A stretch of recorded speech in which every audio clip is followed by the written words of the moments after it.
All right, we're here with boys football coach Sam Mickens.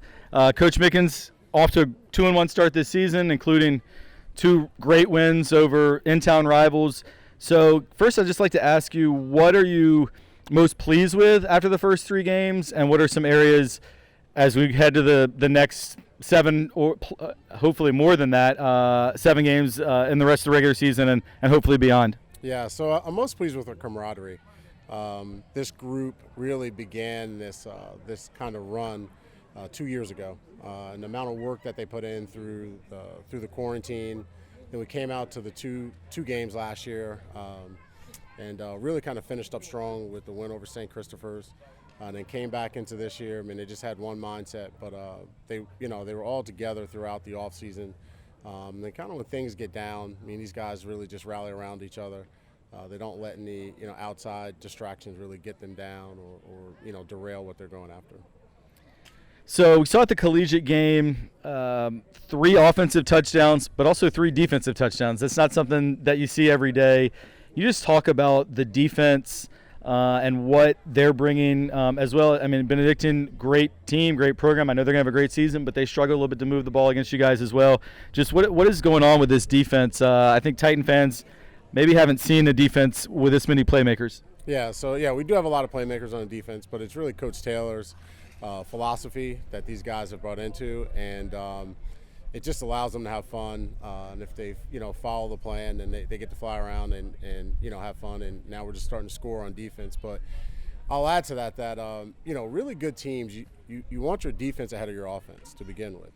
And you want to find ways to win, whether it be defense, special teams is starting to come around. And then the third phase usually takes a little bit longer for the offense to click. Obviously having Jack out makes it a little bit tougher. But our run game really started to get it going last week. And once we get Jack back and get the run game going, couple that with the defense, then you got something going. So coaches always love to talk about goal setting.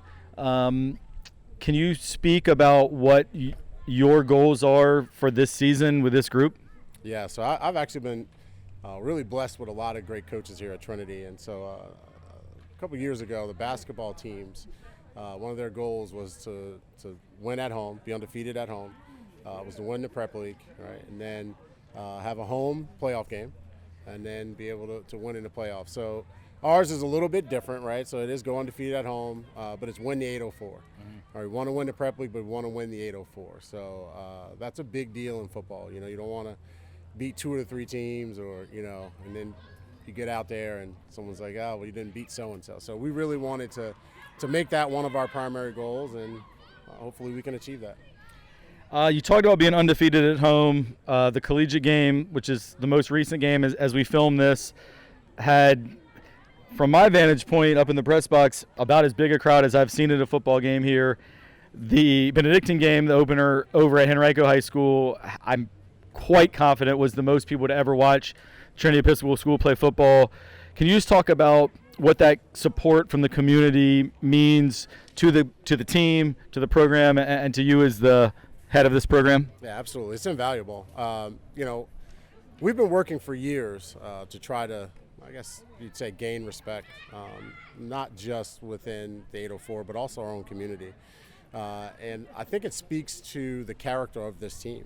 So these guys are really good citizens within the building, and their peers want to come out and support them. So as much as it is us, let's say winning or the couple of wins or the expectations of this team, it speaks to the character of the boys more than anything else. That's a great point. Yeah, I mean, the student body and the Trinity community want to support guys that they can relate to and feel good about supporting, and I think you definitely see that with this group of young men. Last one, what's your favorite thing about being the football coach at Trinity Episcopal? It's a dream job, honestly. My favorite thing is what makes football so special. It's the moments right before a game, and it's just a interesting time where it's actually quite eerie, where you look around and you look in the eyes of other coaches and other young men, and everyone knows that there's a chance we all don't come back the same way. for whatever reason that might be, and that we're all going to go out here and fight and give everything that we have for each other. In that small time frame, it really makes you respect what these boys are willing to put on the line for you as a coach. And sometimes, it's never the ultimate sacrifice. I think that word gets used too much, but there are times when young men, have injuries that are really hard for them to get over. And in those moments, you think, it makes you very proud that they're willing to sacrifice, themselves for you. We are here with senior quarterback Jack Toscano from Titan Football. First thing, Jack, let's talk about the Benedictine game. You beat a team that you had not beaten here in your career.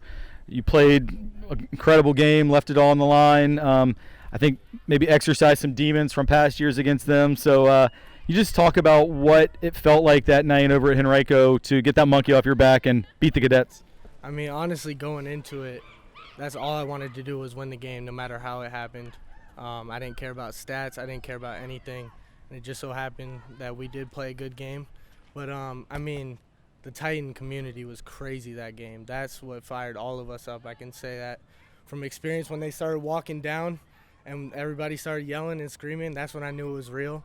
And I didn't really even get nervous that game for the first time, just because of the support behind me and behind the whole team. And, just losing to them 3 times in a row. And the ways that we did do it, the first couple games was bad, and they embarrassed us. And then the last game, we hadn't played in like a year and a half at that point, and kind of just winged it and got close. And we tasted victory, but we didn't get that. So just going in and winning that game meant really everything to us. So everyone knows you've been the starting quarterback here, I think, for 3 years. Of course, obviously, most of your junior year you got robbed of, as we all did here. But then you play one game and then get hurt, and it's like, oh, my gosh, I put in all this work. Now, it sounds like you'll be back out there soon, which everyone's excited to see. But can you just talk about mentally what it felt like or how you're dealing with, you get the best win of your career, and then the very first quarter of the next game, you're sidelined for a little bit, and just how are you as a senior athlete and captain just having to deal with that setback?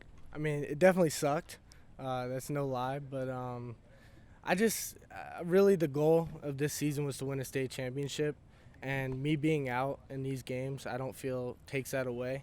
So the guy, Tegan, stepping in and doing what he did versus collegiate, and having the defense that we have and just the athletes all over the field that we have, it definitely made me feel a little more comfortable. Obviously, I love to play, and I want to get back out there as soon as possible. But, again, state championship's the goal, and I think we still have the chance of doing that, so I can't be too upset. But just kind of reminding myself that I still got time and I can still play and be patient, and something like an injury you don't want to mess with, especially since I hope to play in college. So just be patient. That's all it is. So being at a school like ours, I mean, pretty much everyone who goes here, as long as they've been here, knows you as QB1. What people might not appreciate as much about you is what a factor you are in the kicking game, as a place kicker, as a punter. Can you just, kind of talk a little bit about what pride you take and also contributing with your kicking? I mean, I take so much pride, especially in punting. Usually it's my fault when we don't move the ball and get first downs. So I have to be responsible and take responsibility and try to flip the fields as best as possible and set up our defense for success, and then so they can get the ball back and we can score. And then I learned from previous games like Bishop McNamara 2 years ago that how important extra points are. And when I missed some, we lost those games because of that. So just making sure, taking pride in that and making sure every point counts so that we can get wins in the end of the day. So it's very important, and I take a lot of pride in it. Speaking of taking pride, I think you've really left a legacy off the field here as part of the Black Alliance Initiative and being a really outspoken advocate for social justice. Just want to give you an opportunity to talk for a minute about what that means to you, how you got interested in things that are so much more important beyond just football. I mean, it means everything to me personally, and just having friends and family members that kind of have taught me good values, and I mean Trinity values in general too. But I guess as a white student, of course, it's important for me to amplify voices of black students and people of color, and that has been a really important part of what I've wanted to stand for and what I've wanted to do. And with Black Alliance, I'm just so grateful to be surrounded by people that are supportive but also will teach you and not judge you for stuff you don't know. So that's super important, and I mean, that's just been the thing that has made me the happiest with how our school has dealt with everything, and the people around me teaching me stuff, and yeah, that's all Cool. All right, last, we're just going to finish off with a little lightning round here. I'm just going to ask you questions as they pop in my head. Okay. Quick questions, quick answers, one or two word answers. Okay. All right, favorite class at Trinity? History. Which year? Obviously your year. All right, sounds good. Who's going to win the NFC East this year? The New York Football Giants, baby. Daniel Jones. They're going to be 0-2 after tomorrow. College, what's your dream school? Stanford. When you graduate college, what's a career that you think you might want to do? I want to go into politics, I think. And finally, who's your favorite quarterback? I have a couple, but I'm going to go with Eli Manning. Make the Giants community proud. Yeah, I think he's better commentating from his living room than he is playing quarterback, but that's just my opinion. But thanks a lot. Here with senior quarterback Jack Toscano. We're all really excited to see you back on the field, and thanks for your time today, Jack, and keep leading this group. Yes, sir. Thank you.